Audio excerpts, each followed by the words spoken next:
Some regional directors and some MLAs were in Castlegar one day, and I don't remember why. Ed Conroy was hauling a cow somewhere, and so he parked a cow under a tree for shade, and we all sat under another tree and had a conversation. So Josh and I were sitting there, and Ed pulls up with his truck, and he got a big bull in the back of his truck, and he parks right beside us, and it comes out, and then we have the meeting there with Ed's truck right there, and the big bull in the back. And those guys got kind of a charge out of it because it was, I mean, not too often somebody comes rolling in with a bunch of cows in the back of their truck to come to a meeting.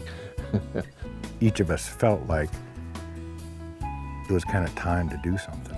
That combination of the local MLAs working to get our voice heard in Victoria and get someone to negotiate with, and also the region to start acting as one, really came to a concept and coalesced at that point. What we did was we all put the money in, and then we budgeted up to $2,000 each for each of us as 6 local governments to prepare an impact statement that we would combine into one thing that would help us to go forward and explain to government what the issue was here and why we needed to deal with it. That got their attention because it wasn't very often that 5 regional districts and the First Nations tribal group that was involved in that area actually spoke with a single voice. I remember we hosted the AKBM here in Castlegar, and I said to the president, and I think it was Josh Schmink at the time, I said, you should really invite the Kanakit-Kinbasket Tribal Council, a woman called Sophie Pierre, to come and talk to us and tell us, what their thinking is. I watched in 30 minutes Sophie Pierre change 100 people from afraid to wanting partnership. I remember feeling that we were going to have to work really hard in order to become involved the way that I felt that we should as being of Ktunaxa ancestry. I thought that this was an opportunity for us to really participate within the basin that I felt that we needed to be participating. When a First Nations community benefits, the whole region benefits.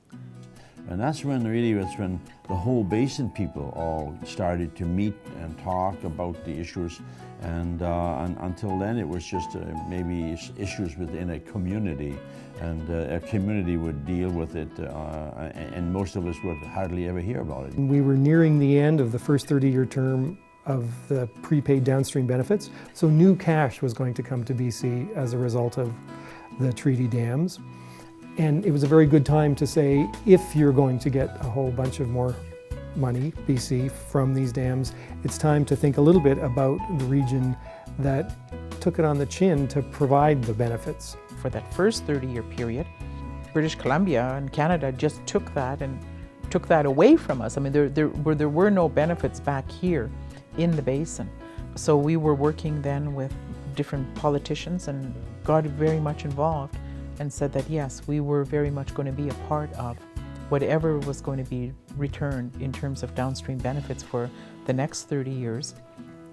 People decided this isn't about the past, it's about the future. We're not going to take a grant. We want a piece of the action, and we want a piece of the resource wealth, and this is about municipal and First Nations governments working together. None of that, nothing like that had ever happened. Corky is such a master at persuasion, and he managed to persuade Harcourt that this was something that the government needed to do to give a mandate to negotiate. So Gary and Josh and Don Lidstone, representing us, a really brilliant municipal lawyer, were the 3 primary people on our side. And then the rest of us would sort of be sitting outside waiting, and Josh and Gary would come out and go, what do you think about this or that? And we would have a quick caucus, and back they would go. We're dealing with First Nations and regional districts as a consortium with all these people behind them, and 5 MLAs, and they table a piece of legislation, like stuff that was unheard of for them as a government. They just didn't know how to deal with this. The day that the agreement was signed with the provincial government and all of the directors of the Columbia Basin Trust, the 5 regional districts. I remember signing it, and it was exhilarating. We would get $500 million in all for this area to give power to the people at the level closest to where they live, and to do the organization, and for, of course, very clearly from the beginning, the economic, environmental, and social welfare of the Columbia Basin.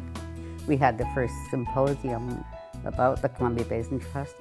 First symposium was in Castlegar, and the place was packed solid with people, and there was standing room only.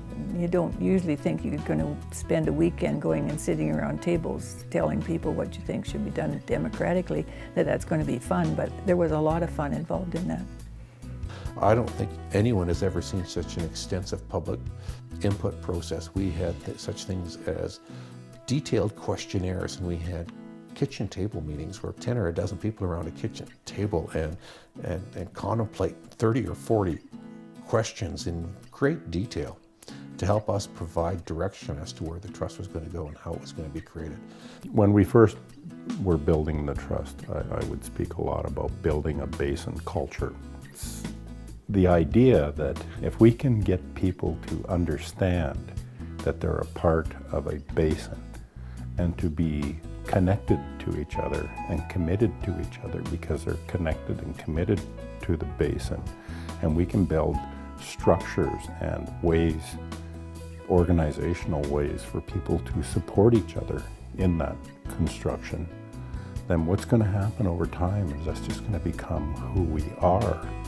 It'll take time to evolve because the people of the Castlegar area or Nelson or Revelstoke, Golden Valemount, everyone is different, but everyone is starting to see that Gary's ideal of a basin culture is possible, and they will work towards it.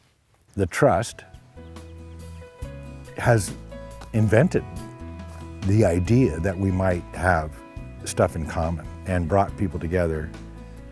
So, you know, the guy wearing cowboy boots from Cranbrook